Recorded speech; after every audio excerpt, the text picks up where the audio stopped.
আরে সর্বনাশ, রাজু দেখে আবার বাসায় চলে আইছে। আরে রাজু, তুমি না এখন বাসা থেকে বের হলা, আবার দি বাসার ভেতর চলে আইছো? আরে তোমরা মাকে সেবা দাও, আমি একটি ফাইল নিয়ে আসি। ঠিক আছে রাজু। আরে লামিয়া, বুড়িকে ভালোভাবে সেবা দে। ও মা গো, রাজু আমাকে বাঁচা। মা, তোমার কি হলো? তোমার কান্নার আওয়াজ পেলাম। আরে বুড়ি, চুপ করে থাক, কিছু বলবি না। আমি তেলা পোকা দেখে ভয় পেয়ে গেছিলাম। বাবা রাজু, তুই একটু দাঁড়া, আমি তোর জন্য একটা আপেল নিয়ে আইতেছি। তুই ঠিক মতো খেতেও পারিস না, তুই যাওয়ার পথে এই আপেলটা খেয়ে নিস। ঠিক আছে মা, তুমি তোমার খেয়াল রাখো। নিজের খেয়াল কিভাবে রাখবো? দুইটা শয়তানের মাঝে তো পড়ে গেছি। যেতে যেতে আপেলটা খেয়ে নি।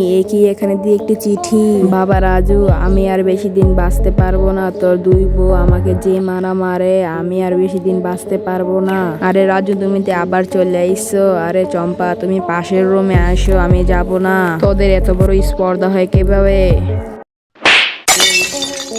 এই রাজু, তুমি ওকে ছেড়ে দাও। এই তোরা দুইজনে আমার বাড়ি থেকে বের হয়ে যা। টাকার চেয়েও মাকে ভালোবাসা চ্যানেলটিকে লাইক এবং সাবস্ক্রাইব করুন।